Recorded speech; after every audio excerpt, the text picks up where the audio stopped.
pedirles que estén pendientes de las redes sociales del Liceo Académico. Y sin más por el momento, si podemos iniciar con la charla gratuita que tenemos el día de hoy y que por supuesto nos acompaña el doctor Marco Antonio Rueda Vergara. Quien es juez, por cierto. Buenas noches, doctor. Adelante. Bueno, ¿qué tal? Buenas noches a todos. Un gusto saludarlos. El día de hoy tenemos por objeto, pues, más o menos hablar de lo que sería un curso en materia de teoría del delito, aspectos fundamentales. La idea de este curso surge precisamente del diplomado que se estaba impartiendo o de la especialidad en ejecución, diplomado en ejecución, en el que, pues, en algunas ocasiones salen temas inherentes a aspectos teóricos, ¿no? Específicamente del delito. Hablábamos en aquella ocasión de un tema por ahí de la tentativa de delito imposible y bueno, pues algunos compañeros tenían algunas inquietudes, por eso surgió esta posibilidad. A mí en lo particular, el liceo lo sabe y pues ojalá que ustedes puedan sumarse a estas pláticas. A mí me apasiona mucho, me agrada mucho el tema de la teoría del delito.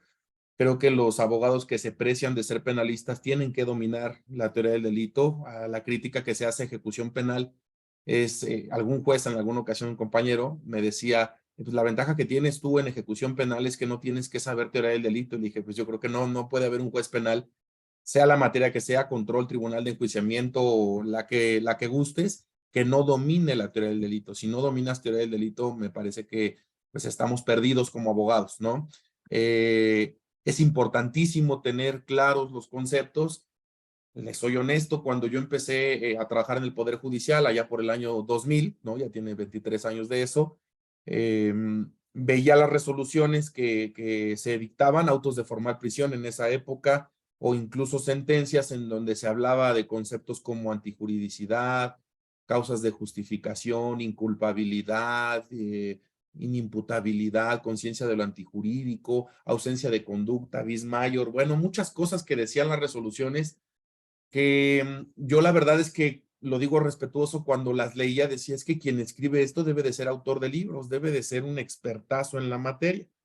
En el momento, pues obviamente te sorprende, pero conforme vas avanzando, conforme te vas inmiscuyendo en el estudio de la teoría del delito, ¿no? Te das cuenta, pues a lo mejor que lo que decía ahí era completamente desafortunado o al menos ya había quedado superado en cuanto a corrientes de análisis del delito, ¿no? Pero ¿cómo saber esto si nadie, si no nos inmiscuimos en el estudio de la teoría del delito? Yo les voy a ser honesto, creo que la licenciatura la cursé, el Derecho Penal 1, el Derecho Penal 2, pues obtuve buena nota, pero no necesariamente aprendí, ¿no? Realmente aprendí teoría del delito en principio en el trabajo, en el día a día, en la elaboración de proyectos, de órdenes, de autos de plazo, de sentencias, y especialmente cuando tuve la fortuna de tener en INACIPE algunos profesores, quizá yo creo que de los mejores penalistas que tiene este país, y que estudiaron directamente con incluso algunos de los autores más famosos, ¿no? Algunos de los alemanes, que son quienes generalmente dominan o van a la vanguardia en el tema de la teoría del delito, y la suerte de que se pueda transmitir ese conocimiento, porque en ocasiones hay gente que es experta, sin duda, gente muy conocedora que domina todos los temas, pero que en la realidad, en la práctica, al momento de materializar ese conocimiento, pues no tiene ningún sentido, no se concreta. Yo puedo recitar un libro de teoría del delito, pero no va a tener el impacto o el efecto que buscamos al momento de resolver un caso. No sé, evidentemente este grupo hasta este momento va 90 personas, al menos aquí en la plataforma, y entiendo que existe pluralidad, puede haber desde agentes del Ministerio Público, alguna vez hemos tenido oportunidad de platicar con compañeros jueces, pero de igual manera litigantes. Y la pregunta que siempre se hace es, ¿y para qué sirve la teoría de delito? Incluso cuando hablábamos del sistema procesal penal acusatorio, de su inicio de vigencia, recuerdo al magistrado Miguel Ángel Aguilar, decía que había personas que literalmente pensaban que ya no iba a ser necesaria la teoría del delito, que era un tema que pues ya no iba a aplicarse en el sistema procesal penal acusatorio, como si la forma de procesar a la persona vinculada, en este caso a proceso, tuviera algún efecto en la decisión sustantiva, en la parte esencial, en lo que se juzga, en lo que se analiza al momento de encontrar responsable a una persona o bien lograr su absolución desde la sentencia o incluso desde la no vinculación a proceso. Entonces, en esta sesión, que bueno, será pues muy escueta, ¿no? No puedo entrar a profundidad en el poco tiempo, el curso está diseñado precisamente para eso, pero yo quisiera compartir con ustedes algunas experiencias a través de el análisis de algunos temas teóricos a través de casos prácticos. Creo que solo así se permite lograr el entendimiento correcto de la teoría del delito. Y pasa, decía algún profesor de la licenciatura, me decía, qué bien se siente cuando tú estás en medio del estudio de determinada materia, la que sea, y en determinado momento, después de leer, repasar, escuchar opiniones, escuchar o leer la ley, a los teóricos, se quita ese velo de los ojos que me permite entender lo que estoy haciendo y lo que puedo conseguir con eso. Un abogado penalista no es aquel que ofrece más dinero, que tiene muchas amistades. Yo sé que en este país pues muchas cosas se solucionan de alguna otra manera, pero cierto es que siempre se va a necesitar invariablemente el conocimiento de la teoría del delito, eh, sobre todo en nuestra materia penal. Entonces, lo que yo pretendo compartir con ustedes en estas sesiones es la teoría aterrizada en casos puntuales, cómo se resuelve y por qué motivos, o a través de ejemplos, los que tengo la suerte de conocer que están conectados ahorita en plataforma, no me dejarán mentir, a mí no me gusta solamente hablar de teoría, sino simplemente mencionar los puntos torales y luego, bueno, ¿eso qué significa en la vida real, en la práctica? Créanme, compañeros, el abogado que domina teoría del delito no necesita inventar 50 testigos, 25 dictámenes o incluso generar pruebas falsas. El que conoce la teoría del delito sabe por dónde están los puntos endebles de la acusación ministerial, de la sentencia, incluso si es que esta termina en condena. ¿Cómo puedo utilizar la teoría del delito para recurrir en apelación y obtener una sentencia absolutoria? O bien, ¿cómo puedo incluso combatir en amparo directo alguna decisión o en amparo indirecto? Eso ya dependiendo de la etapa, ¿no?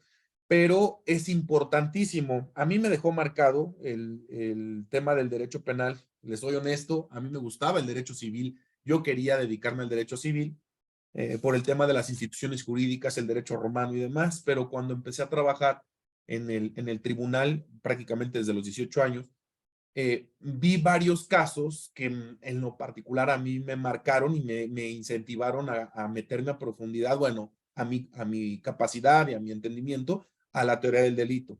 El primer caso que les quiero plantear y vamos a ver cómo se resuelve es un caso de un doctor, ¿no? Una persona está con un dolor, platica con su hijo, le dice, ¿sabes qué? Tengo un dolor muy fuerte en mi mano izquierda, te pido por favor llévame al doctor. Y así lo deciden, acuden a un médico en la colonia Roma, es un caso real evidentemente, el doctor recibe a la paciente, le realiza una serie de preguntas, quizá no tan profundas, ¿no? Como debiera ser un análisis médico.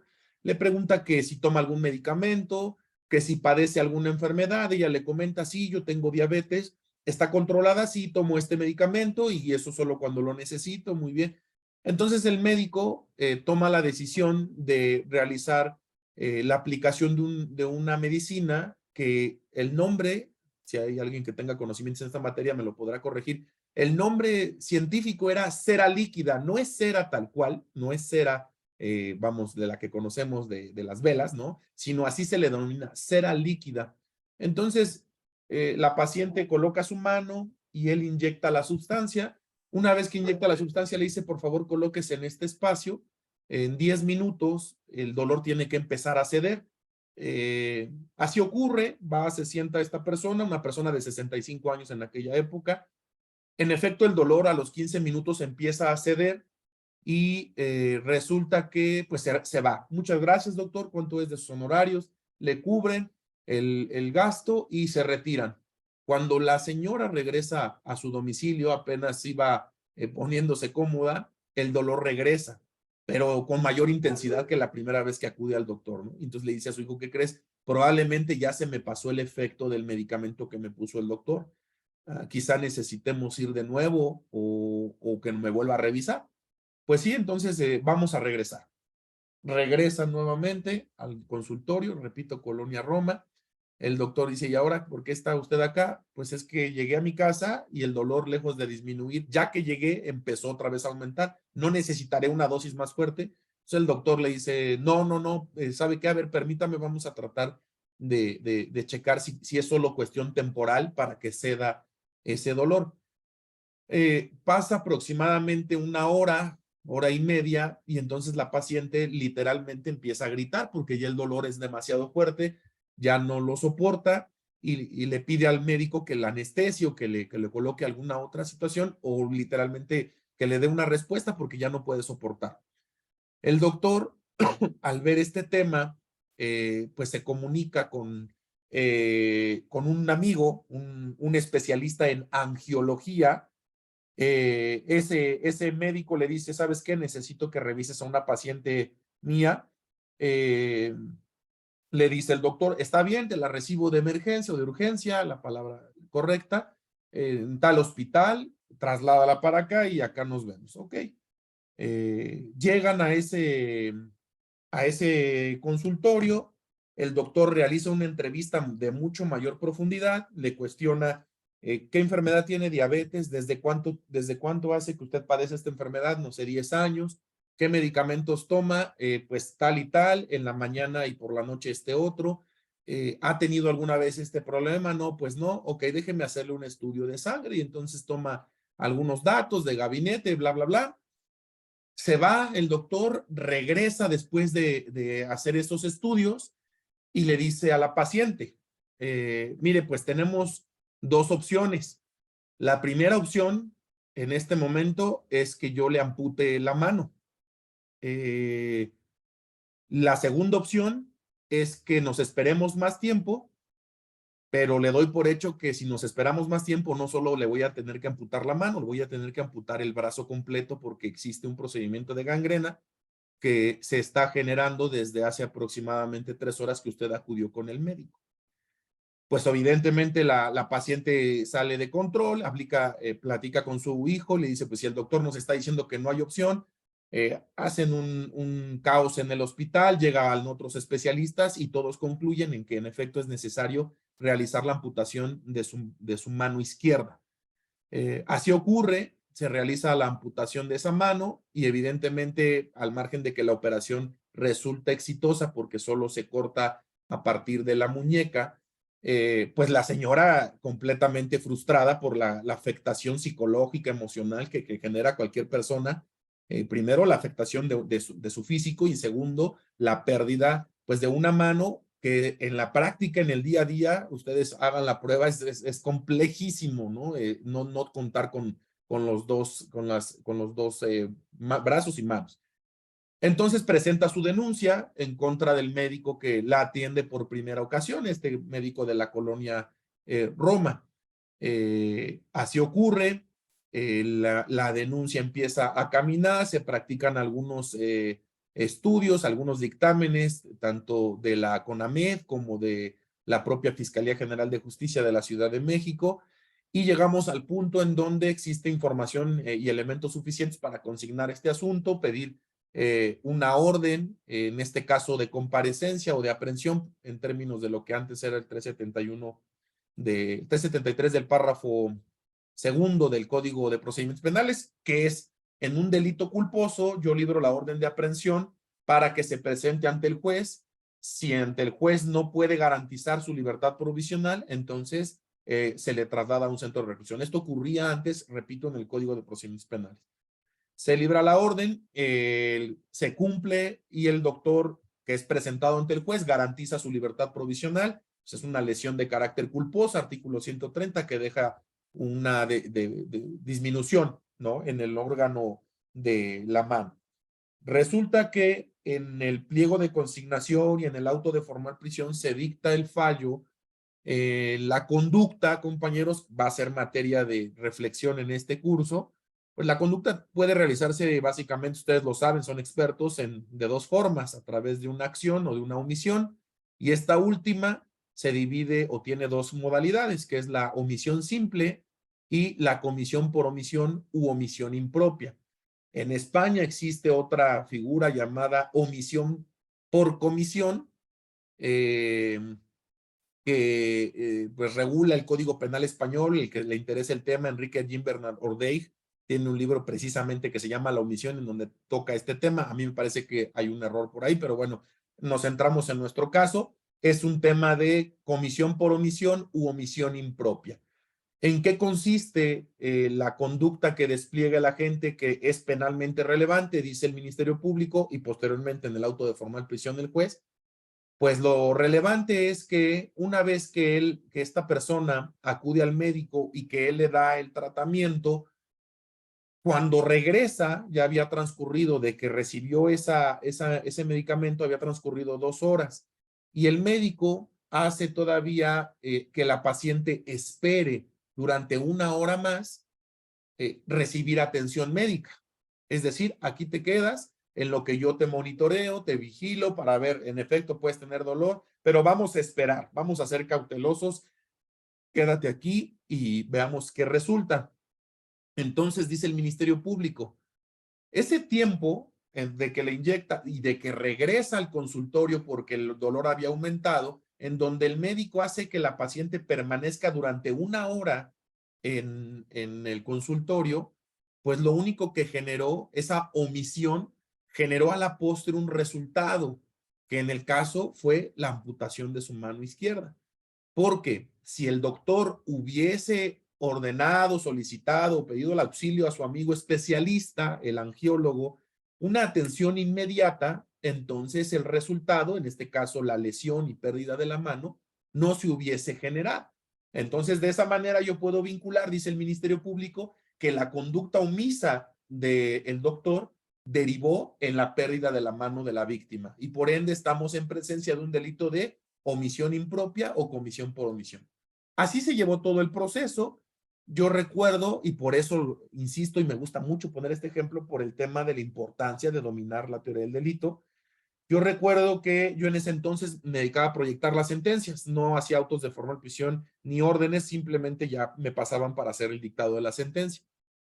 Pero el caso era pues, ¿cómo decirlo?, muy relevante en el juzgado, porque el médico cada que acudía estaba realizando un control, una presentación quincenal ante el propio tribunal, pues acudía nervioso, sudaba, muy atento, muy amable, pues el pobre tenía un grave problema encima, ¿no? La cuestión de, en principio, ser sentenciado por un delito, probablemente pagar la reparación del daño, además de eso, y lo que más le interesaba al médico es pues no perder su cédula profesional durante el plazo que estableciera el juez en su sentencia, y dada la gravedad de la lesión, que era arriba de 3 o 4 años la pena mínima, pues es un tiempo considerable para que él no pudiera laborar como médico.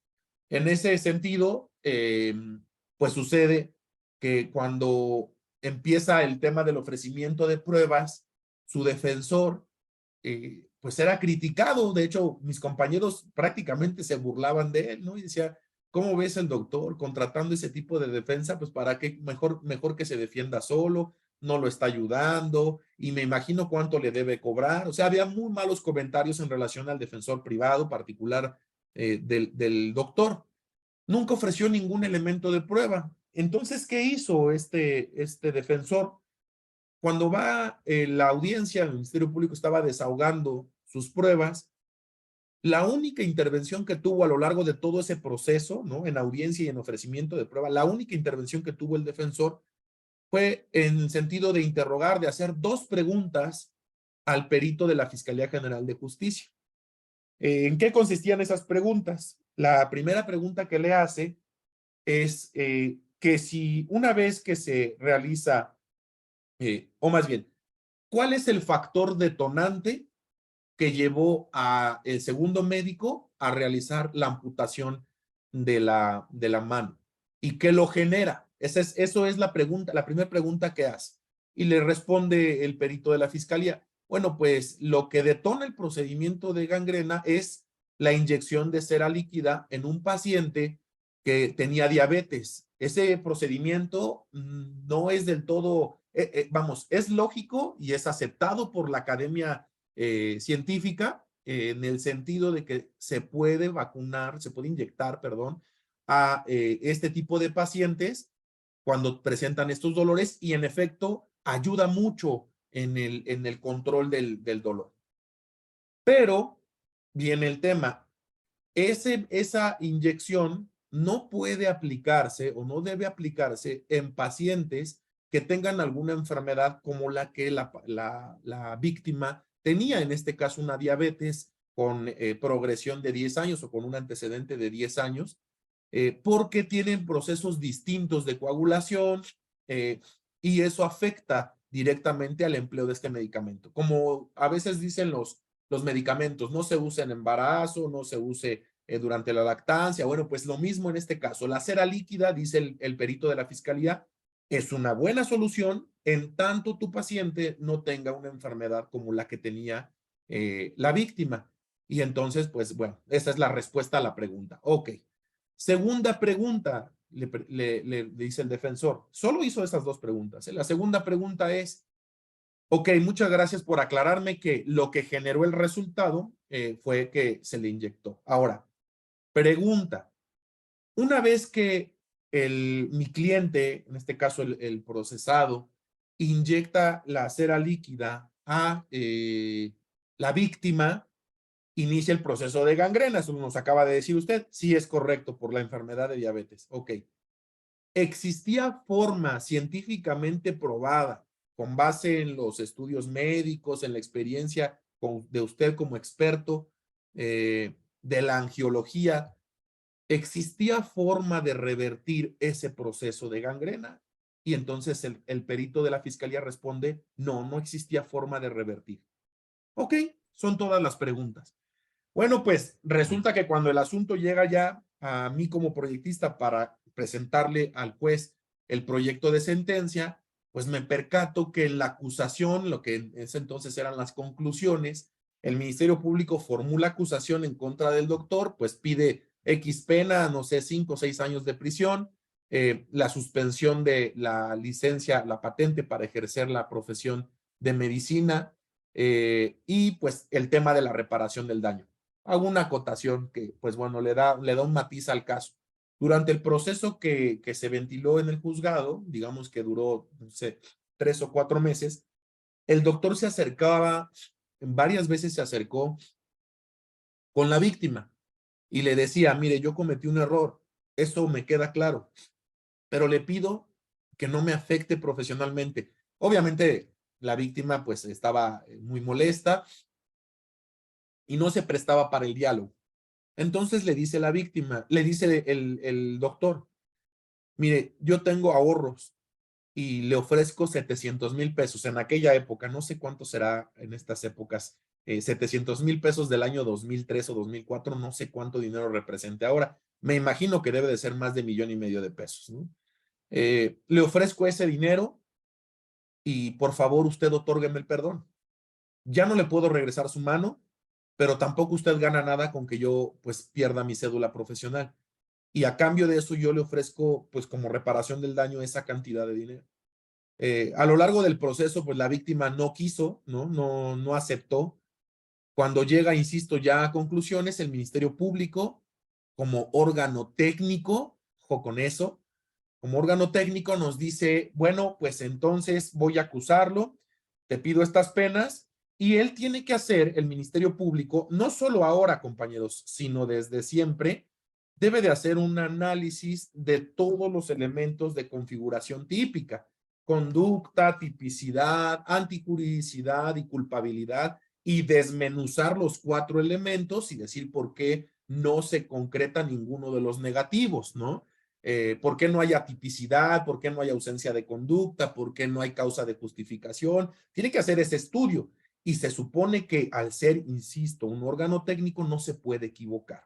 Bueno, entonces, ¿cómo precisa el tema de la conducta? Bueno, pues él dice la conducta en su variante de omisión, en este caso comisión por omisión u omisión impropia, en virtud de que la falta de deber de cuidado que desplegó el agente, en este caso el médico, consistió en no brindarle la atención de urgencia con un especialista angiólogo dado que una vez que la víctima regresa por el segundo dolor, se esperó hasta 1 hora o tuvo a la paciente esperando durante 1 hora, cuando esa hora podría haber sido relevante para que al momento de llevarlo con el especialista pudiera salvar la mano. Cuando yo me percato de eso, de esa acusación, compañeros, acudo con el juez y le digo, ¿sabe qué, señor juez? Hay un problema con este asunto. Y me dice, ¿cuál es el problema? Pues el problema es que el delito no se cometió por medio de una omisión impropia o una comisión por omisión. El delito se cometió por medio de una acción. El señor juez de aquella época, pues no digo nombres, ¿no? Pero no le gustaba mucho meterse a la teoría del delito, no era bueno, no le gustaba, dejémoslo así. No era su fuerte. Entonces, traté de explicarle, yo les comparto a ustedes. Cuando estamos hablando de elementos de la teoría del delito, específicamente a nivel de conducta, para distinguir en los delitos de resultado material si la conducta es de carácter activo o es de carácter omisivo, pues hay varias reglitas que espero podamos platicarlas a detalle o a profundidad. No solamente es que a mí se me ocurre que el médico se tardó mucho tiempo en mandarlo con un especialista, no. La palabra o el punto concreto que debe de desplegarse o desarrollarse es la vinculación de manera directa que existe, ya sea entre la acción y el resultado o entre la falta de acción, en este caso la comisión por omisión, y el resultado. Recuerdan que el abogado solo hizo 2 preguntas. Esas 2 preguntas consistieron en 1, ¿qué le produce la gangrena a la paciente? La respuesta, la inyección que se le colocó porque no procede a hacer este tratamiento en pacientes con diabetes. Ok, entonces ya sabemos qué es lo que dio inicio a ese proceso causal de resultado, que es la inyección. Ok. Puedo vincular de entrada el resultado, pérdida de la mano, a la acción de inyectarle la cera líquida, ¿no? 2, una vez que yo inyecté esa sustancia y se inició un proceso de gangrena, ¿existe científicamente algún método para revertir ese proceso de gangrena? Y la respuesta rotunda y contundente fue no, ya no existe esa posibilidad. ¿Ok? Entonces, existe una falla técnica, compañeros, en la acusación del Ministerio Público. ¿Por qué existe una falla técnica? Porque el delito no se cometió por la omisión. Es decir, el resultado, compañeros, no es producto de que el doctor se haya tardado en llevarlo con un especialista, porque una vez que él inyectó esa sustancia, ni Dios Padre lo podía salvar del procedimiento de gangrena. ¿Eso qué significa? Que daba igual que la trasladara de manera inmediata ante el angiólogo o que se hubiese esperado 1 o 2 horas. El proceso se había iniciado ya y no tenía forma de ser revertido. Entonces el delito no se cometió por la omisión de falta de atención de especialista, sino por la acción consistente en inyectar cera líquida en la mano de la víctima que no podía recibir ese tratamiento de acuerdo a su condición especial de diabetes. Bueno, pues se lo comento al juez y el juez me dice, bueno, ¿y entonces qué? ¿Le ponemos una pena menor? No, señor juez. Si el Ministerio Público acusa mal, eso se le denomina falla técnica. Y si hay falla técnica en la acusación, esta plática, como me gustaría que la escucharan muchos diputados y senadores de los de ahora, ¿no? Que se critica bien fácil a los jueces, pero no se sabe que quien acusa, pues se llama Fiscalía General de Justicia de la República o del Estado de donde se encuentra. Si hay un error en la acusación, un error técnico, el juez no puede subsanar esa deficiencia, no debe subsanar esa deficiencia, porque violenta el contradictorio. En aquella época tampoco podía subsanar porque precisamente uno de los puntos torales de la acusación eran las conclusiones. Entonces le digo al juez, lo que tendríamos que hacer por falla técnica es absolverlo de la acusación ministerial. Y me dice el juez, pero ¿cómo cree que voy a absolver si el doctor se equivocó? ¿Cómo le inyectó eso sin siquiera preguntarle a un especialista? Y la señora ya perdió su mano. Y ya le decía yo, bueno, señor juez, si usted quiere resolver en justicia, pues adelante, condenamos y mantenemos la comisión por omisión. Si usted quiere resolver en el derecho penal técnico, lo tiene que absolver. Me dijo, no, no, no, vamos a condenarlo y yo no lo voy a dejar ir. Está bien, es su potestad. Yo mantengo en mi proyecto de sentencia la comisión por omisión, diciendo que el resultado se genera porque no fue inmediatamente atendido por un especialista y que eso a la postre, pues evidentemente impide una atención correcta y deriva en la amputación de su mano izquierda. Se va al tribunal de alzada y el tribunal de alzada confirma la sentencia. Dice, sí, en efecto, son 5 años, suspensión de la cédula de médico se le condena la reparación del daño, no sé, 400,000 pesos, que era una cantidad, por cierto, menor a la que el médico le ofrecía a cambio del perdón. Bueno, pues hasta ahí vamos bien, hasta que se interpone juicio de amparo directo, ¿verdad? Se va al tribunal colegiado de circuito, el abogado, que hizo solo 2 preguntas a lo largo de todo el procedimiento, en los conceptos de violación, ¿qué creen que hace valer? Hay una falla técnica, el Ministerio Público acusa a mi cliente por delito de comisión por omisión u omisión impropia y el delito se cometió por acción. Fíjense lo que implica. El abogado reconoce que su cliente cometió un delito al haberle inyectado esa sustancia, un delito de carácter culposo. Claro está, no lo hizo con la intención deliberada de que se perdiera esa mano, pero el error, su falta al deber de cuidado de la que estaba obligado a observar al ser un órgano especialista en la medicina, en el área de la salud, pues le derivan una responsabilidad penal. Sin embargo, le dice al colegiado, pero el MP no me acusó por el delito de acción, me acusó por el delito de omisión. Yo me defendí contra la omisión, no contra la acción. Y en esas 2 preguntas que hice, te dan la respuesta a los especialistas. No hay forma de revertir ese proceso, de tal manera que si al revés, si el proceso pudiera revertirse y yo me tardo, pues estamos de acuerdo que estamos en una comisión por omisión. Pero no era así. Estábamos en presencia de un delito de acción. ¿Qué creen que hace el Tribunal Colegiado de Circuito? Por fortuna, para los efectos del derecho penal, que es de estricta aplicación, ampara y protege al quejoso para el dictado de una nueva resolución en la que el Tribunal de Alzada observe el medio a través o la conducta a través de la cual se lleva a cabo el ilícito y pondere si la acusación ministerial en efecto se encuentra plenamente acreditada. Pues, ¿qué le está diciendo? Literalmente se equivocó y esa no es culpa de la persona sentenciada. No se le puede corregir al Ministerio Público. Si se le pudiera corregir, qué fácil, que acuse por lo que quiere y que el juez sentencie por lo que quiera, pero no es así.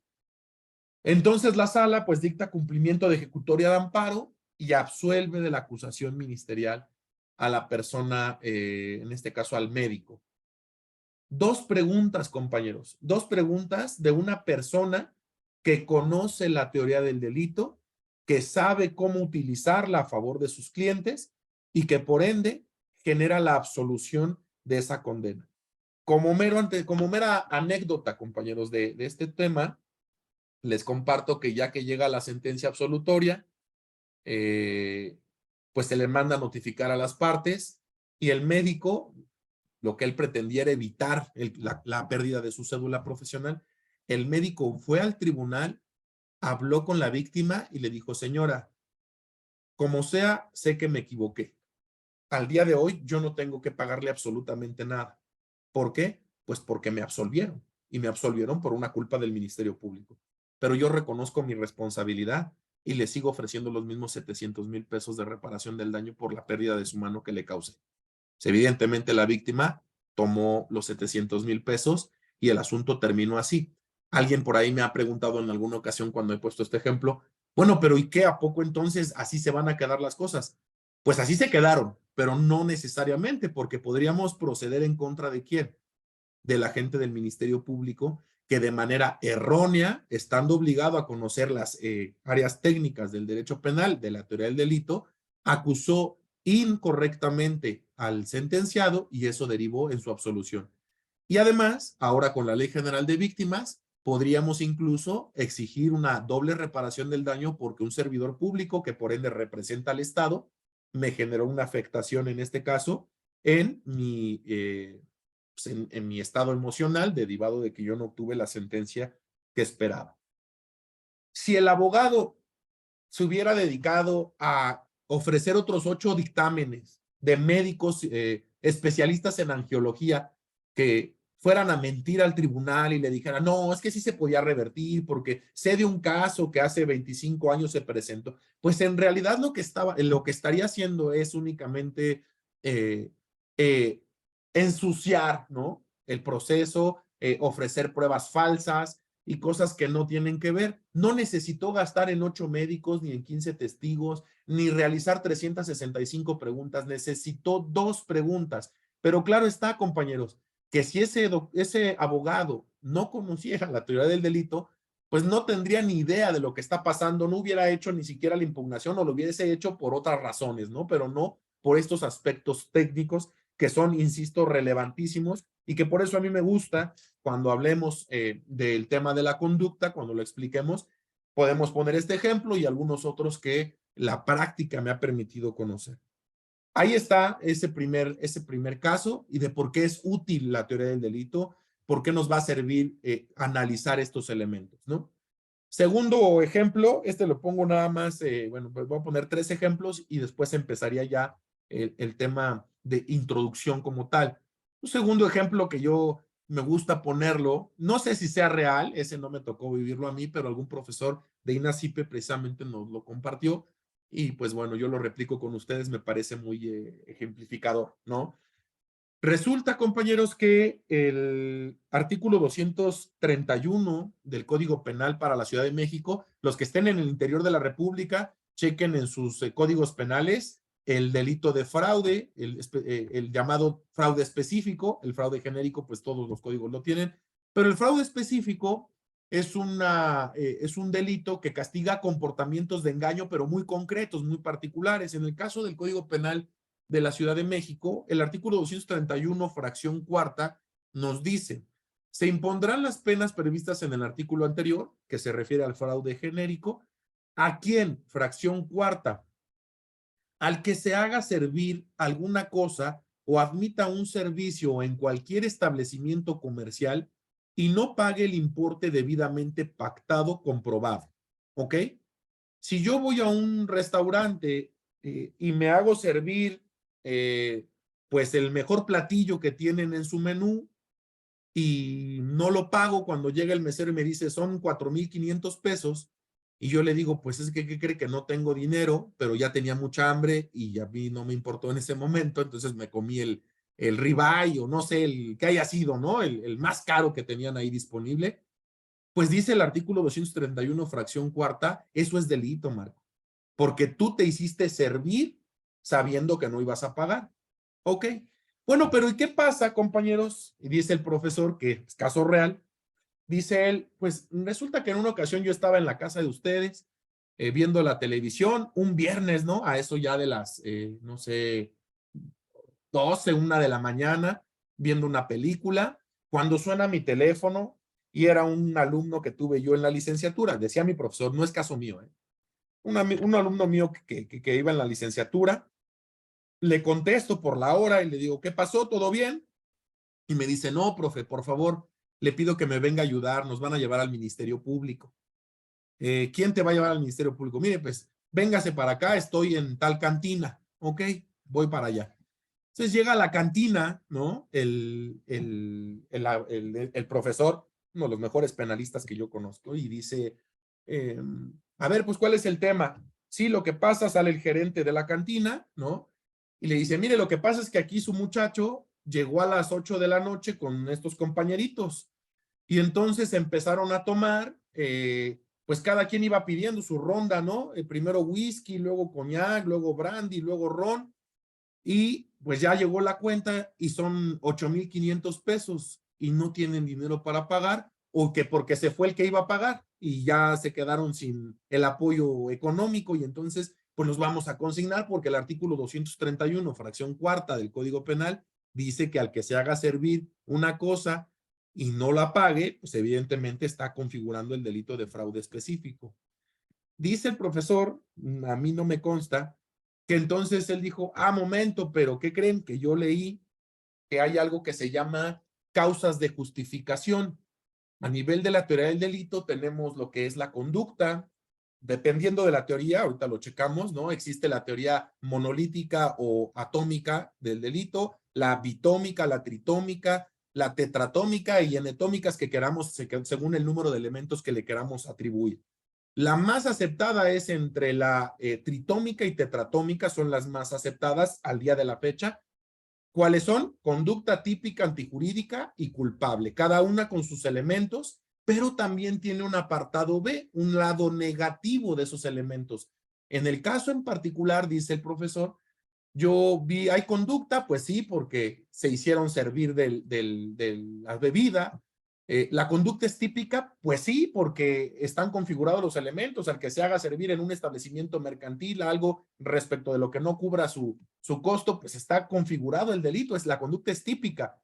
Y ahora viene el siguiente escalón metodológico de la teoría del delito. Es antijurídica y podemos analizar muchas cosas, lo vamos a hacer, de la antijuridicidad, ¿no? El que le interese uno de los mejores libros de antijuridicidad o que se puede, no de antijuridicidad, sino que se puede leer para dominar este punto, aunque es muy denso, es el de Armin Kaufmann, Teoría de las Normas, ¿no? Un librazo, pero pues hay que estar leyéndolo como 10 veces la misma hoja para que nos caiga el 20. Son escritores alemanes que bueno, pues su redacción es bastante compleja y densa.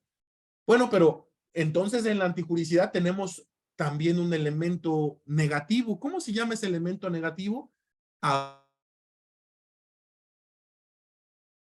Causas de justificación, generalmente todo mundo las identifica como las causas nominadas. ¿A qué se refiere esto, juez Marco? Se refiere a que existe un consentimiento del ofendido, al ejercicio de un derecho, el cumplimiento de un deber, el estado de necesidad y la legítima defensa.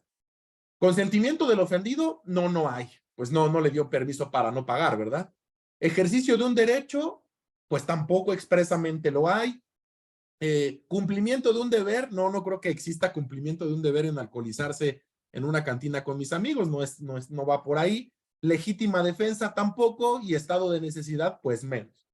Bueno, pero existe algo, dice el profesor, que se llaman causas de justificación innominadas. ¿Eso qué significa? Significa que en el derecho penal, el delito, dado que se trata de la última razón con la que cuenta el Estado para contener a la sociedad, al derecho penal solo pertenece lo menos posible, los comportamientos más relevantes. En esa virtud, el derecho penal tipifica, establece tipos penales, pero también establece causas de justificación. Las nominadas, ya las sabemos, las acabo de mencionar, pero además existen las causas innominadas. La pregunta dogmática es, la contrariedad, la antijuridicidad, la antinorma, no solo se refiere al derecho penal, se refiere al derecho, al sistema jurídico en general. Eso significa que probablemente con base en el derecho penal mi conducta no se justifica y por ende es antijurídica. Pero si yo reviso fuera del derecho penal, fuera de mi código penal, pues voy a encontrar muchas normatividades en las que eventualmente la ley justifique mi comportamiento.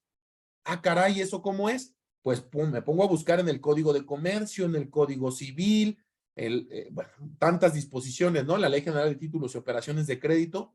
¿Y qué cree? Que yo sí tomé, Derecho Civil 1, 2, 3, obligaciones, contratos y demás. Y recuerdo que hay un artículo por ahí en el Código Civil que me permite justificar la conducta de mi alumno. ¿Ah, sí? ¿Cuál? Pues mire, el artículo 2268 del Código Civil Federal, también el del DF lo dice, pero ocupo el del Federal, dice lo siguiente: las ventas al menudeo de bebidas embriagantes hechas al fiado en cantinas no dan derecho para exigir su precio. Ah, caray, ¿eso dice el Código Civil? Sí, significa que, cuéntame, compañerito, le dice a su alumno, ¿pidieron la botella o iban pidiendo trago por trago? Perdón por la palabra. No, pues íbamos pidiendo ronda tras ronda, cada quien pedía, yo whisky, él pedía ron, él pedía coñac y él brandy. Ah, muy bien. ¿En algún momento pidieron una botella? No, nunca. Entonces eso es al menudeo. ¿Son bebidas embriagantes? Sí. Pues, ¿qué cree? Que la venta de bebidas embriagantes al menudeo en cantinas no le da derecho a usted a exigirle su precio. Y por consecuencia, esa causa de justificación innominada, porque está fuera del derecho penal, está en el derecho civil, justifica el comportamiento de mi cliente y lo hace jurídico, lo hace lícito, lo hace que no sea contrario a la norma. Un gran ejemplo, compañeros, de cómo normalmente cuando nosotros hacemos el análisis de cómo defender a una persona para ver si se da el delito o no, pues nos centramos en lo que dice, por ejemplo, el artículo 15 del Código Penal Federal, o bien mi Código Penal en la Ciudad de México, el numeral 29.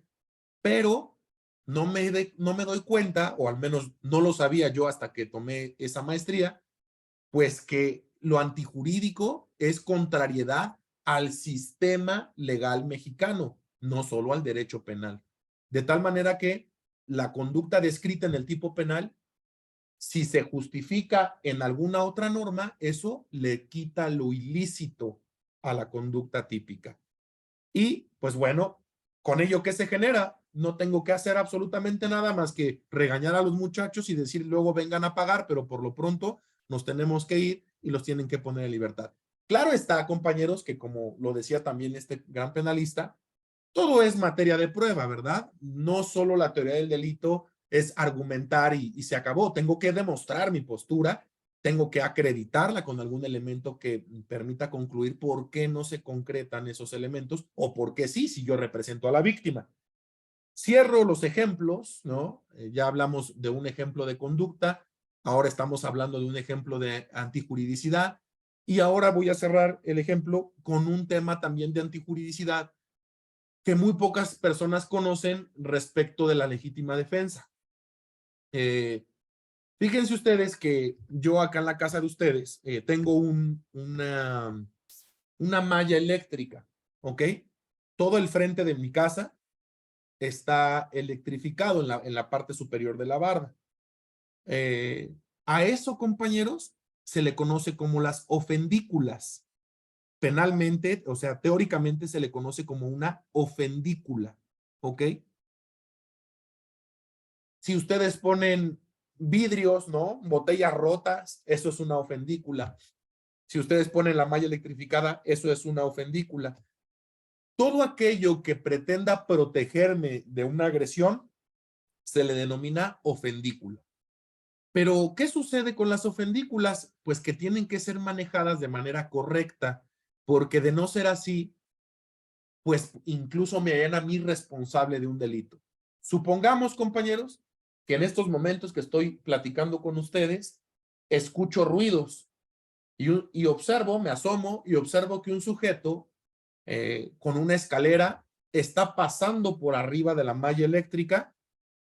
Al momento en que la toca, se electrocuta, no muere porque no está destinado a eso, pero con el golpe que siente del impacto que va a su pecho, pierde el equilibrio y se cae. La barda mide 2 metros. Y entonces se fractura la cabeza, ¿ok? Pues se queda ahí tirado, se fractura la columna. Vamos a suponer que no muere, pero queda literalmente paralítico, ¿ok? Bueno, alguien diría, y cuando yo le hablo a la patrulla y me digan, oiga, señor, pero ¿por qué está este sujeto aquí tirado? Pues yo les voy a explicar, ¿no?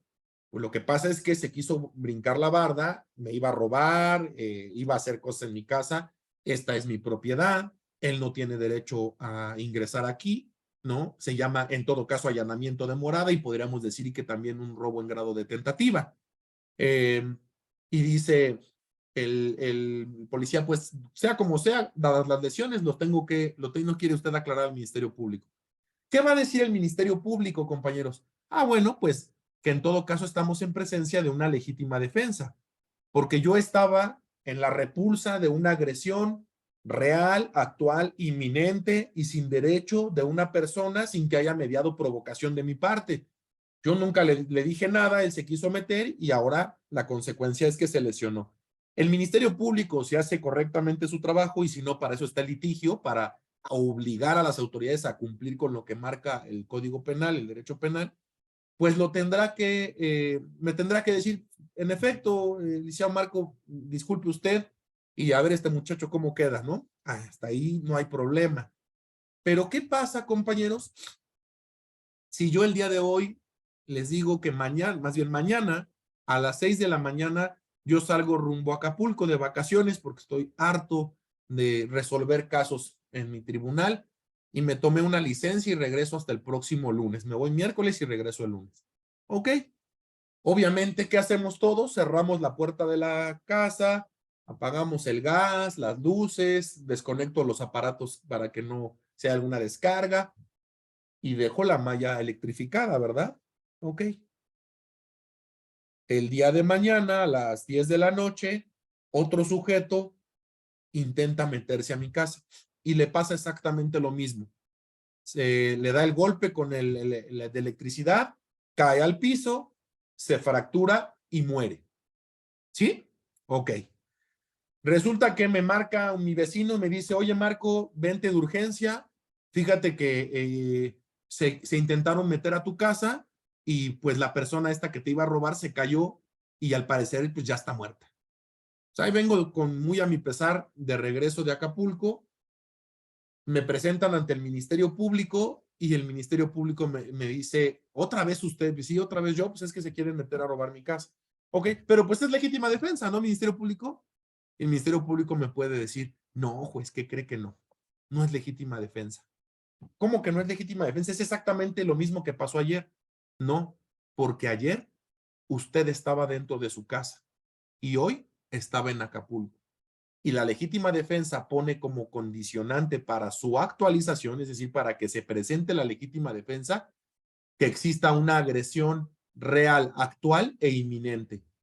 Pues eso es lo que pasó, sí, pero usted no se sabía agredido. Y usted no puede repeler una agresión si no se sabe agredido. Si no se sabe agredido, entonces más bien usted está desplegando un comportamiento penalmente relevante. Y por ende, usted tendrá que responder también de ese comportamiento. Si se dan cuenta del tema tan relevante o tan trascendente que puede generar el manejo correcto de la teoría del delito, el manejo correcto de este tipo de cosas, las ofendículas, el caso más sonado, si le podemos decir así, ocurre que allá en INACIPE, en Magisterio Nacional, pues había a lo largo de la escuela, hacia los costados, afuera de la escuela, pues todo el mundo estacionaba su vehículo para evitar pagar el estacionamiento. Entonces, el caso más sonado, dicen por ahí que un alumno ya le habían robado en 3 ocasiones la parrilla de su auto. Y la última ocasión coloca tornillos, navajas y demás para evitar que le roben la parrilla. Y resulta que al momento que le intentan robar la parrilla, al momento de la sujeción, se corta los dedos, ¿no? No nada grave, pero se corta los dedos esta persona. No se sabe qué ocurre, pero la respuesta es, él tendría que responder por lesiones en agravio de la persona que le estaba intentando robar la parrilla. ¿Por qué? Porque si viene su vehículo, él no se sabía agredido. Entonces la repulsa de la agresión real actual e inminente no la podía conocer y si no la puede conocer, no se puede oponer legítima defensa, ¿no? En todo caso, estaríamos en presencia ya sea de un delito culposo, si es que este admite forma de esa realización, o bien en una legítima defensa putativa, de tal manera que esto impacta en el tema de un error de prohibición indirecto, ¿no? Bueno, aquí la dinámica, compañeros, es esa. Explicar, si ustedes nos lo permiten y se suman, explicar a detalle, pues, de qué va el tema de la teoría del delito. A mí no me interesa hablar de cuestiones filosóficas. Evidentemente hay puntos en los que hay que tocar este tema, pero la idea en general es aterrizar, concretar todos esos esquemas metodológicos de teoría del delito para que ustedes en la práctica, cuando se acerque un cliente y les diga, mire, pasó esto, 1, 2, 3, 4, ustedes puedan encontrar el punto endeble de ese caso, el punto en donde pueden orientar todo su esfuerzo para lograr a la postre, ojalá en primera instancia, pero si no en el amparo directo, la absolución de su patrocinado. Y de igual manera, si ustedes son asesores jurídicos, en donde reforzar Incluso esto tiene que ver con un tema de litigación, ¿no? Cuando yo voy al juicio, ¿qué le tengo que preguntar yo como asesor jurídico al probable o en todo caso a los testigos? ¿Qué necesito reforzar de la postura ministerial o qué tengo que atacar para desvirtuar la imputación? Pero si no conozco la teoría del delito, pues lo único que pretendo es nada más desgastar al testigo sin ningún propósito, sin ningún sentido. Si ustedes me lo permiten, los siguientes 10 minutos voy a hablar de lo que sería en principio, literalmente la introducción a la teoría del delito, compañeros. El delito ha tenido una explicación, ¿no? En básicamente dos posturas.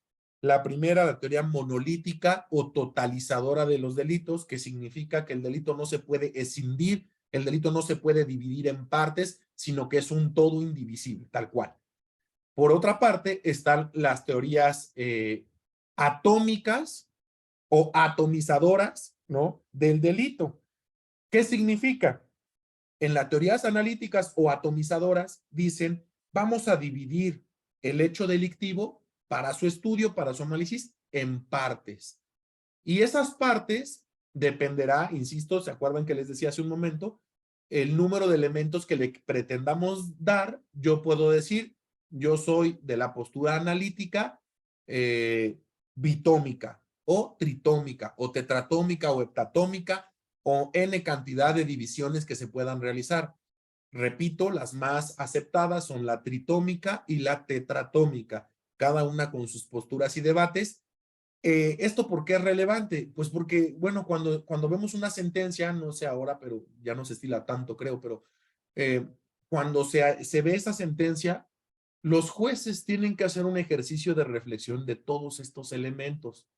Y muchas veces, compañeros, no existe esa reflexión. Son machotes. Recuerdan que les decía que cuando yo empecé hace 23 años, al revisar las sentencias, yo decía, wow, que de verdad que sabio es el que está escribiendo esto.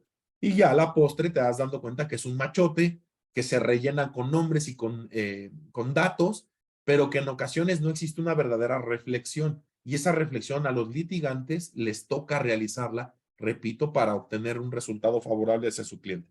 Entonces, lo primero que quiero decir son esas teorías, ¿no? Y cuáles son las más aceptadas. Ahora bien, a lo largo de la historia, esta es la parte introductoria, a lo largo de la historia se han presentado 3, quizá 4 escuelas que han pretendido explicar al delito y que ustedes seguramente ya habrán escuchado.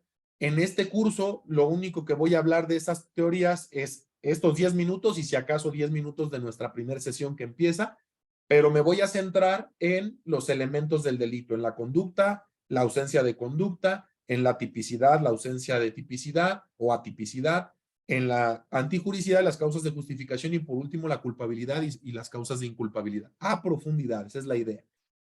Entonces, decía yo que son 4 máximo corrientes que han pretendido explicar al delito. Ustedes saben cuál es la primera.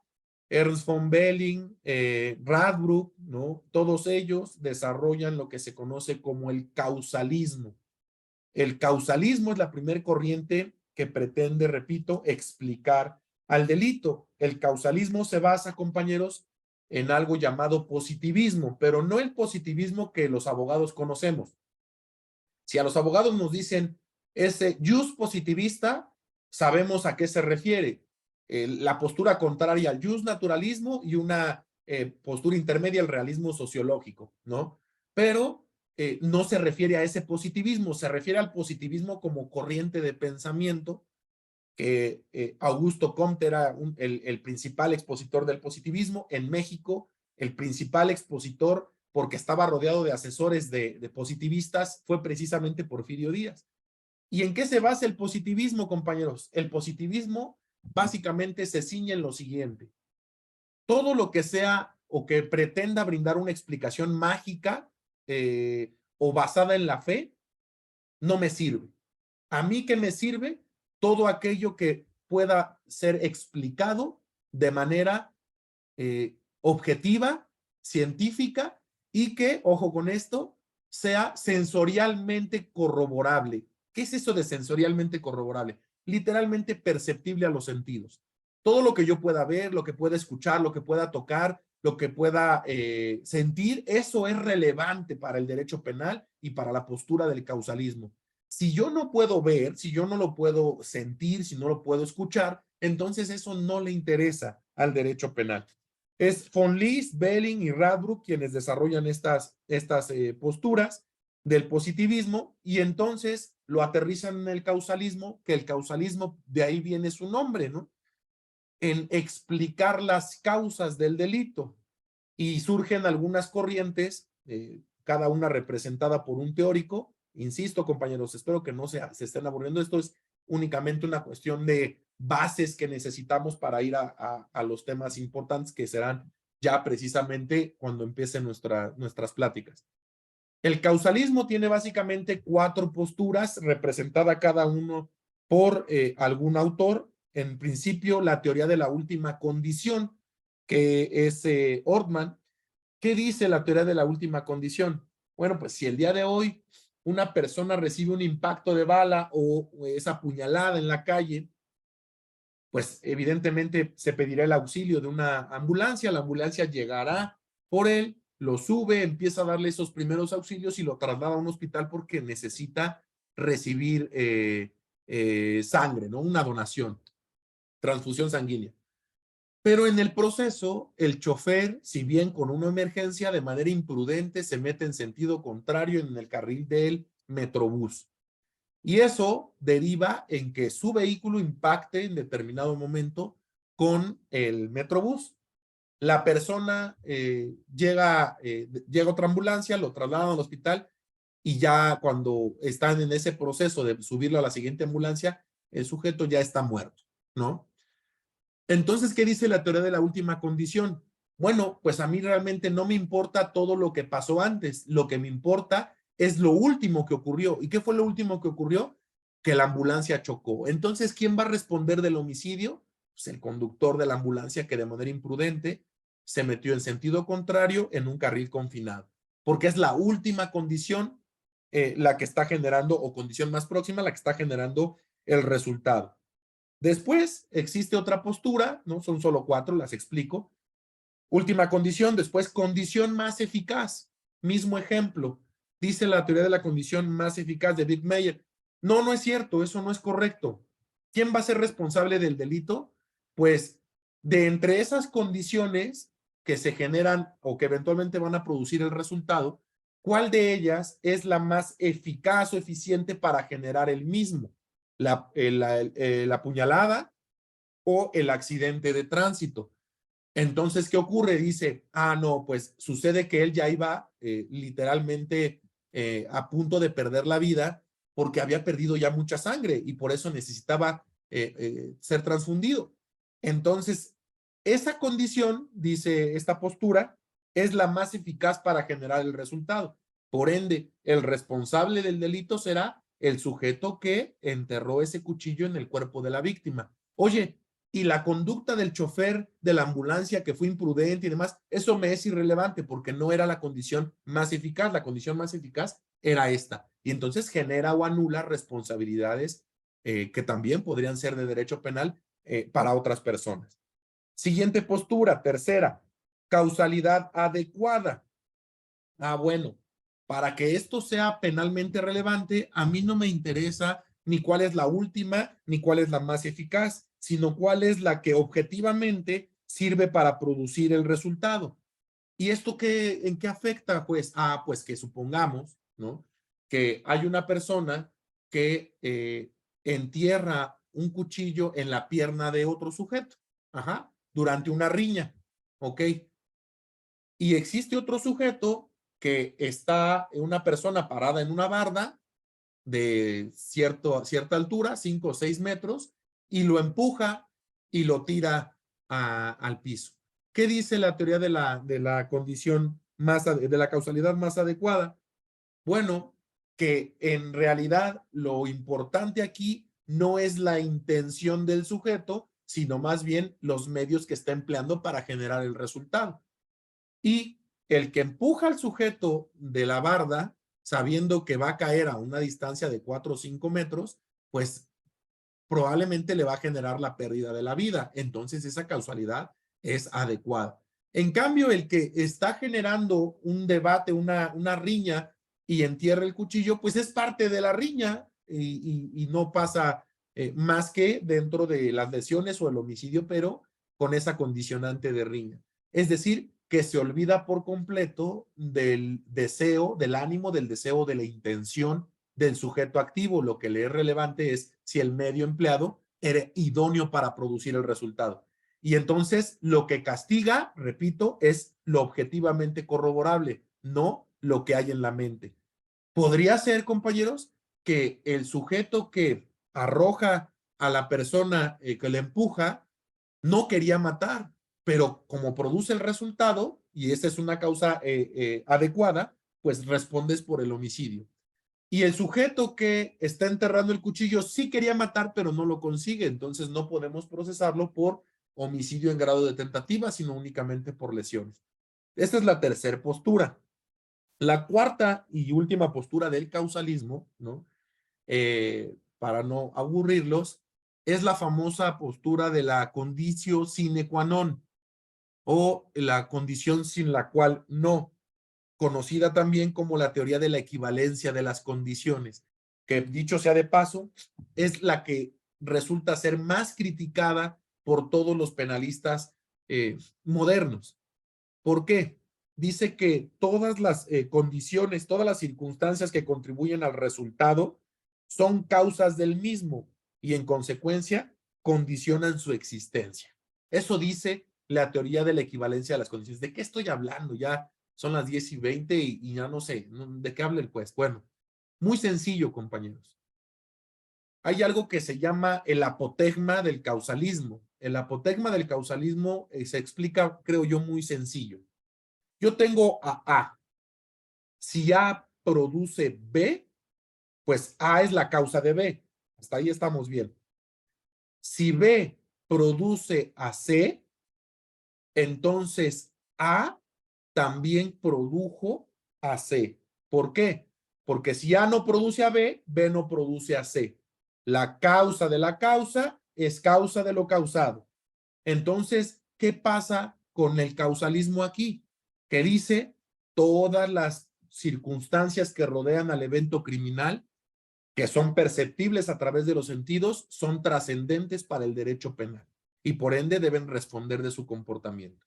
Bueno, pero ¿qué ocurre entonces con la imputación del delito? Dice las críticas al causalismo, las cuales voy a puntualizar, son básicamente 4 y las puntualizo de manera muy concreta. En el causalismo, la causa de la causa es causa de lo causado, el radio de imputación de un delito se torna infinito. Por eso los finalistas, que ahorita vamos a ver, bueno, ya en esta probablemente no, pero en la siguiente sesión sí, los finalistas, los que están a favor de la teoría final de la acción, el principal expositor Hans Belzel, dicen que el causalismo es ciego y el finalismo es vidente, pero además la crítica que más hace, lo hace Hans Belsen en 1936 cuando presenta su tesis de doctorado para obtener ese grado, dice, es que de acuerdo a la postura causalista, la teoría de la conditio sine qua non, es decir, que todas las condiciones, todas las circunstancias condicionan el resultado, pues entonces el responsable de los delitos es Dios. ¿Por qué razón, compañeros? Porque en el delito de homicidio con el cuchillo, no solo tiene la culpa el que entierra ese cuchillo en la víctima, también tiene la culpa el que vendió el cuchillo a esa persona. Y también tiene la culpa el que elaboró el cuchillo. Y así se retrotrae la imputación de manera infinita, porque todas esas condiciones de no haberse dado no hubiesen generado el resultado, ¿no? Es la causa de la causa, es causa de lo causado. Todo genera delitos y por eso los finalistas dicen, pues entonces Dios es el primero responsable de todos los comportamientos, porque si no hubiese creado a la humanidad, entonces no habría seres humanos y estos no cometerían las infracciones penales, ¿no? Esa es la mayor crítica que se realiza hacia el causalismo. Segundo, pues hay problemas en el tema de la autoría y participación. ¿Por qué razón? Porque cuando nosotros observamos qué es el hecho criminal, Yo lo que estoy viendo es que un sujeto ingresa al Oxxo, apunta o amaga a la cajera, le extrae 5,000 pesos de la venta de esos momentos y se sale. El delito se consumó en ese preciso momento, ¿verdad? Oye, pero y entonces el sujeto que lo está esperando en la moto, que lo llevó hasta el lugar del delito, que lo está esperando porque eso fue su acuerdo, ¿eso no es relevante? No, eso no sería relevante para el delito. ¿Por qué razón? Porque el hecho se consuma cuando él amaga y obtiene el dinero. Entonces hay problemas en la participación de los diversos agentes. Esa es la segunda crítica que se hace al causalismo. La tercera crítica, pues muy sencillo, en los delitos de omisión. Si tú me dices que solamente te interesa aquello que genera una mutación en la realidad y que solo eso que es perceptible a través de los sentidos puede ser penalmente relevante, pues yo te diría, la nada, nada produce, ¿verdad? Si yo no hago nada, si me quedo aquí estático, inmóvil, en teoría no genero absolutamente nada, ¿verdad? Entonces tú no me puedes atribuir ningún resultado, ¿verdad? Causalismo. Dice el causalismo, en efecto, no te puedo atribuir nada porque pues tú no estás haciendo nada y la nada, nada produce. Ah, ok, nada más que no te conté que yo soy enfermero, que trabajo en un hospital y que en efecto no hice nada, pero que tampoco le di su medicamento al paciente que necesitaba recibirlo a las 11 de la noche, son las 2 de la mañana y el paciente acaba de entrar en coma. ¿Por qué? Porque yo no le di el medicamento, pero no me lo puedes atribuir a mí. ¿Por qué? Porque la nada, nada produce.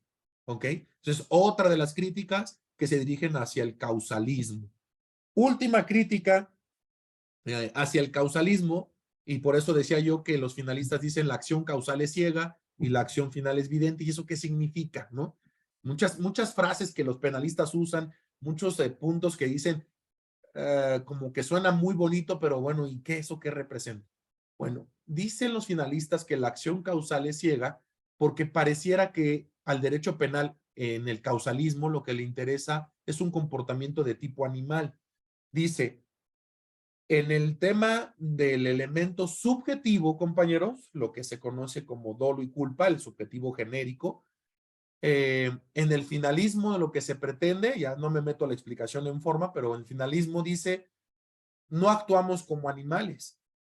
Ustedes ahorita están conectados en esta plática porque quieren escuchar a lo mejor algún punto en particular que sea de su interés, que les llame la atención, alguna duda, alguna inquietud. Si es que entre todos los que estamos conectados podemos resolverla, pues podría ser una gran ayuda, un gran auxilio. Pero, pues previo a que ustedes estuvieran conectados, tuvieron que recibir la información. Después de que recibieron la información, entraron en el dispositivo, computadora, tableta, celular, metieron los datos y después de que meten los datos y la contraseña, listo, empieza la clase. Es decir, que todo el comportamiento humano, dice el finalismo, es voluntario. Ajá. La vida no va por la gente no va por la vida haciendo lo que le viene en gana sin pensarlo, sin razonarlo, sin reflexionarlo.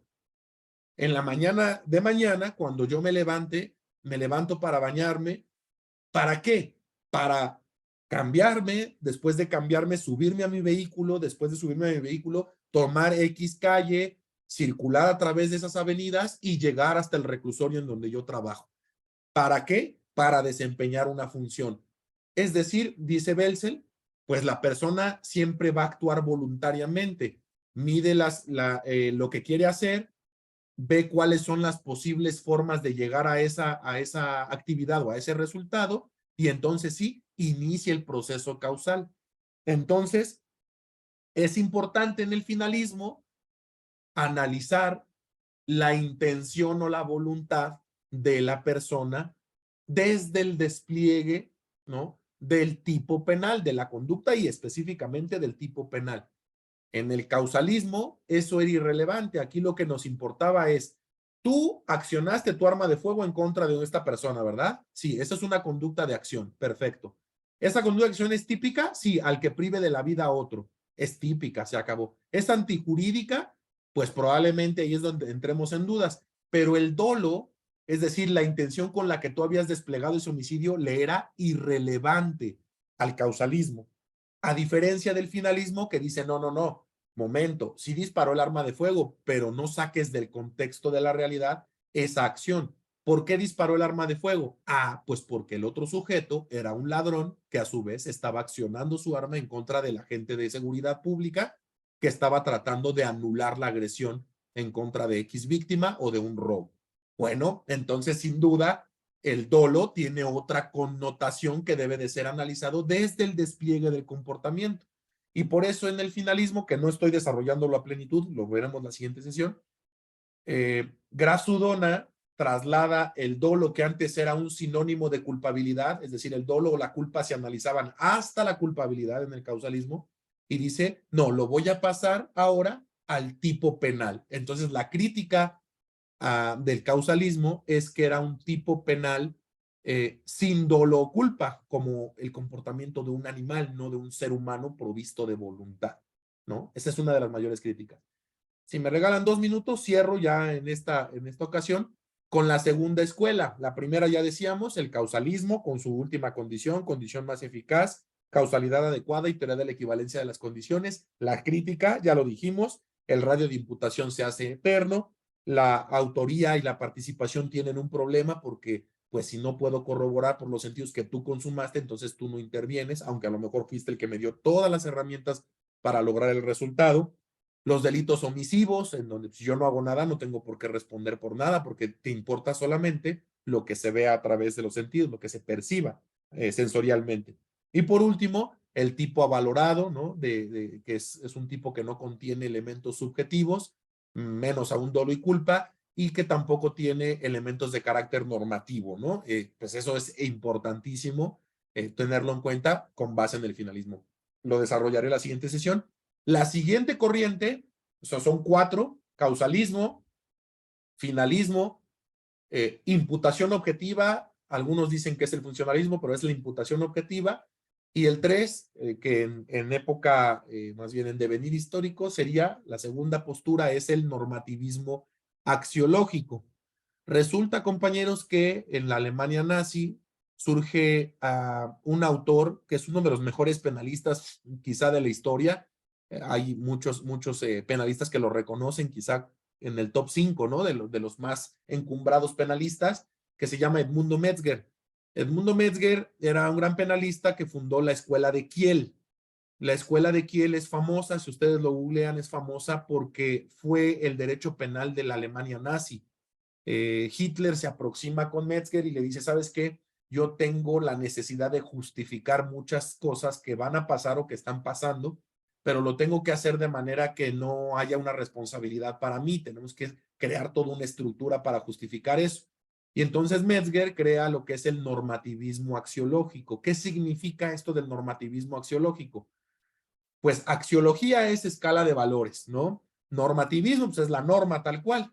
Entonces él dice, antes se supone, ¿no? En la Revolución Francesa, el Estado surge por la necesidad de proteger los valores más importantes de la sociedad, ¿no? El Estado se justifica solo si protege a la sociedad que la genera o que la crea. En este caso, dicen los franceses, igualdad, libertad y fraternidad. Esos son nuestros valores. Obviamente dentro de esos valores se desarrolla el derecho a la propiedad privada, el derecho a la vida, el derecho a la salud, el derecho a la procreación, bueno, muchos derechos que se van desarrollando. Entonces dice Metzger, ¿y por qué no le hacemos, si esos valores a la postre se plasman en una norma constitucional y eso da pauta a el derecho como tal, al derecho positivo y vigente, ¿por qué no le hacemos al revés? ¿Por qué no hacemos que la norma determine la escala de valores y a partir de eso es que definamos qué está bien y qué está mal? Entonces, a partir de ahora, dice Metzger, el normativismo axiológico, la norma define los valores de la sociedad, no al revés. No los valores de la sociedad definen la norma, al revés. La norma va a definir los valores sociales. Y entonces crea este derecho que justifica pues muchas cosas, ¿no? Como son el exterminio de las razas impuras, ¿no? De las personas que también tienen alguna discapacidad, bajo la postura de que la norma justifica el valor de la especie. Y dice, lo que debe prevalecer es la especie pura, que sea más capaz intelectual y físicamente, que no tenga mezclas entre otras razas, y entonces si la norma lo dice, pues entonces el valor es ese y todos tenemos que someternos a ese normativismo axiológico. Algunos le conocen como el neocausalismo, ¿no? Yo creo que más bien aquí no fue tanto un tema de teoría del delito, sino un sistema jurídico que buscó justificar pues todo lo que ustedes ya saben de la Segunda Guerra Mundial. Para la siguiente sesión, si ustedes tienen a bien sumarse, veríamos en 20 minutos lo que es el finalismo, la teoría final de la acción, cuáles son las críticas que se hacen a la teoría final de la acción y posteriormente, en otros 20 minutos, la teoría de la imputación objetiva, cuyos dos máximos autores o representantes en el moderado es Klaus Roxin y en el radical es Gunther Jacobs, que hablan de ahí de algunos temas ciertamente muy polémicos, ¿no? Como son el incremento del riesgo, la teoría de los roles, la competencia de la víctima y algunos otros conceptos, básicamente 4 o 5, que a partir de los cuales definen o pretenden redefinir al derecho penal. Estos tienen de relevancia que son los que son contemporáneos, ¿no? O sea, vamos, Roxin y Jacobs están vigentes en el pensamiento actual y vamos a ver de dónde vienen esas ideas, esta famosa teoría de los roles de Niklas Luhmann, de dónde viene todo eso y qué trascendencia tiene cuando yo voy a litigar. Para pronto, mi idea, compañeros, y espero que así lo haya logrado conseguir, es transmitir a ustedes que la teoría del delito no debe de ser aburrida, no debe de ser algo ininteligible, algo que diga yo, Dios mío, otra vez teoría del delito. Por el contrario, debe ser algo que me apasione, que me guste como abogado penalista y que yo domine de tal manera que me ayude a vencer y resolver esos casos. Les podría yo compartir que muchos de los casos finos, ¿no? Obviamente, alguien me dice, ¿de qué te sirve la teoría del delito en un, por ejemplo, robo de vehículo en donde encuentran al sujeto a bordo del vehículo, en donde existe el reconocimiento de la víctima, se le asegura un arma? Pues sí, en efecto, ahí es muy complejo que la teoría del delito nos ayude, pero yo les diría, ¿en qué le ayudó al doctor que su abogado conociera la teoría del delito? Si todos podríamos decir, pues es claro que el doctor se equivocó y derivó en la pérdida de la mano. Pues sí, y a pesar de eso, el abogado, sabedor de teoría del delito, generó esa libertad. Entonces, la postura, la idea de estas 6 sesiones que vamos a tener es compartir con ustedes estos puntos teóricos concretos, no le vamos a dar rollos. Bueno, espero que ustedes no lo vean así, que trato de ser concreto y que lo aterricemos con casos prácticos, con ejemplos, para que cuando a mí en la práctica, a mi litigante, se me presente una situación así, yo pueda atenderlo, yo pueda saber cómo encontrar un resultado. Claro, habrá otros en donde no haya forma de usar la teoría del delito y que tengamos que buscar otras herramientas. No me refiero a nada extraordinario, sino simplemente pues que sea una pena mínima, que se me quite un agravante, no sé, cosas secundarias, pero de todas maneras relevantes para el tema de la teoría del delito y del derecho penal. Pues si me permiten, hasta aquí dejaríamos esta sesión introductoria. Yo les agradezco infinito que se hayan conectado el día de hoy. Para mí es muy importante el diálogo. Los que tengan a bien participar, eso se los anticipo. A mí me gusta mucho intercambiar ideas, que no sea un monólogo, que sea un tema de diálogo, que a través del chat o de manera personal, de viva voz, se pueden intercambiar estas opiniones. También soy mucho de compartir, por ejemplo, mis correos o mis teléfonos, por si, bueno, este tema no tiene que ver con teoría del delito, ¿no? Esto tiene que ver con un beneficio preliberacional y yo le quiero preguntar al juez si me apoya. Pues bueno, yo le puedo brindar una opinión también y con gusto lo hacemos de manera directa a través del liceo, como sea, ¿no? Pues bueno, compañeros, yo ya no quiero cansarlos más, ya son las 10:40. Les agradezco muchísimo que se hayan conectado este tiempo. Espero que les haya despertado un poquito de interés en el tema que vamos a tratar en los siguientes días. Y pues me despido de ustedes, quedo como su servidor y quedo a sus órdenes y dejo la voz al liceo si van a hacer algún otro comentario, ¿vale? Que pasen muy buena noche. Si nos permite nada más rápido, bueno, no sé si ya tengan que retirarse. Hay una mano levantada, pero antes que nada más quiero rápido para todos los que ahorita están en plataforma y los que nos están viendo a través de Facebook Live, quiero compartirles esto, ¿no? Vamos a iniciar con el curso de teoría, perdón. Este curso con el doctor Rueda Vergara, puntos medulares de la teoría del delito. Vamos a ver escuelas penales, hoy ya comenzamos con la introducción, veremos conducta, tipicidad, antijuridicidad y culpabilidad. Van a ser 6 fechas, hoy fue la clase muestra gratuita, el 15 de junio, 22 de junio, 29 de junio y 6, 13 y 14 de julio, de 21 a 23 horas. En este momento, el costo por las 6 sesiones es de 800 pesos, les incluirá sus videograbaciones permanentes a un correo de Gmail, su constancia de participación y en este momento para los que están en plataforma y los que nos están viendo en Facebook, voy a poner aquí, envíen un mensaje al 22 21 14 25 79 quienes estén interesados en participar en este curso de puntos medulares de la teoría del delito.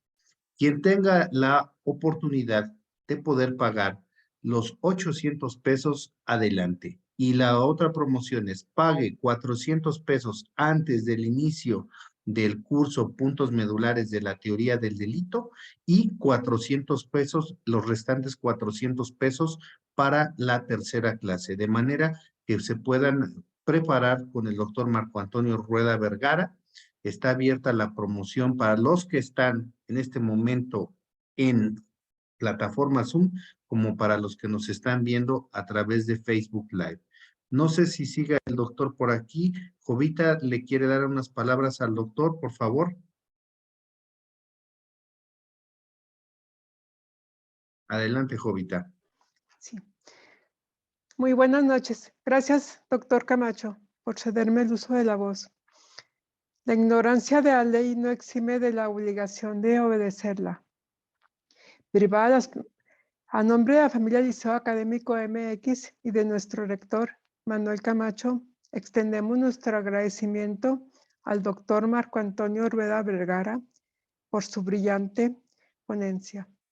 Puntos medulares de la teoría del delito, a quien hemos tenido el privilegio de escucharle y tener un docente de lujo como del Liceo Académico, al doctor Vergara, Marco Antonio Rueda Vergara, perdón.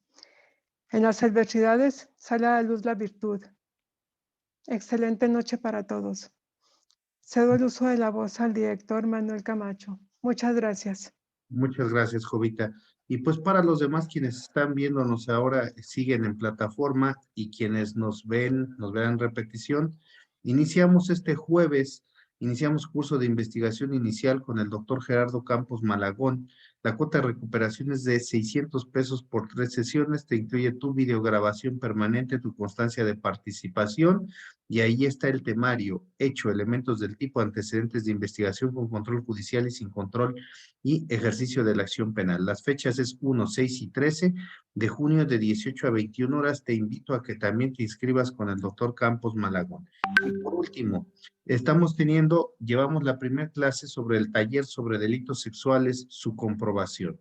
Los invito, tiene una cuota de recuperación de 1,000 pesos, son 10 sesiones, les incluyen sus videograbaciones permanentes, la constancia de participación, sus sesiones en vivo y la verdad, este taller ha generado también un éxito, así como esperamos, y estoy seguro que este curso con el doctor Rueda Vergara tendrá éxito entre todos los abogados, los esperamos, saben que con nosotros y en la familia Liceo Académico el dinero no debe ser problema para poderse poner a estudiar.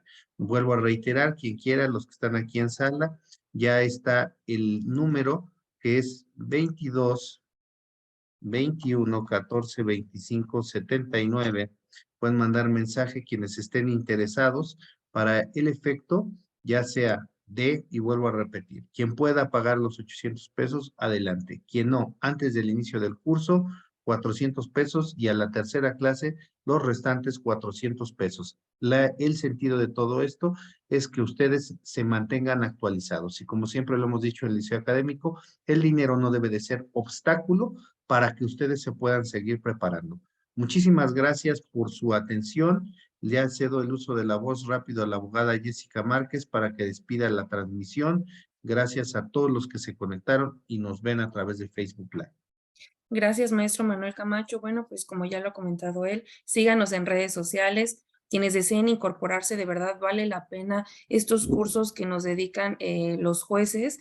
Valoren los tiempos, son grandes expertos del derecho y la cuota de recuperación realmente es mínima por el tiempo que nos brindan para darnos clase. Entonces, quienes deseen incorporarse, envíen mensaje WhatsApp al 2221 14 25 79. Esta clase, por supuesto, pues es gratuita, es una charla gratuita y la pueden encontrar en repetición en nuestra página de Facebook y por supuesto también se va a subir al canal de YouTube. Ahí también constantemente se están subiendo todos los eventos que se generan de manera gratuita para que nos sigan en redes sociales y se sigan sumando, no se salgan de los grupos de WhatsApp Oferta Académica Liceo, ya que es el medio oficial por el cual estamos mandando constantemente los links de Zoom para los eventos gratuitos. Reiterarles, los únicos medios de contacto para inscribirse o desear requieran informes es al 2221 14 25 79. Hay algunos que me han mandado mensaje a mí respecto a dudas, inquietudes, con todo gusto se las resuelvo, pero el número oficial del liceo académico es el 2221 14 25 79 para que también a través de ese número manden sus comprobantes de pago y por supuesto quedamos a sus órdenes. Desearles que pasen una excelente noche y muchas gracias por seguir al Liceo Académico MX. Muchas gracias. Despedimos la transmisión para todos los que están con nosotros en este momento.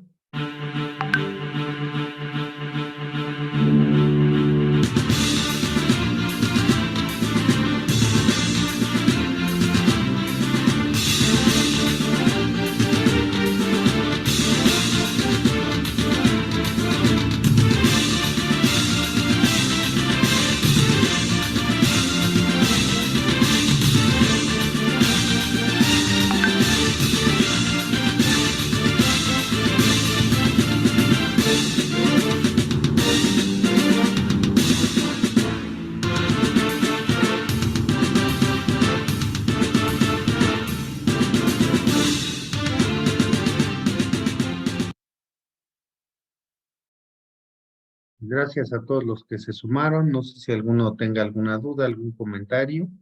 Ya salimos de Facebook Live, ¿no? Bueno, pues ya está.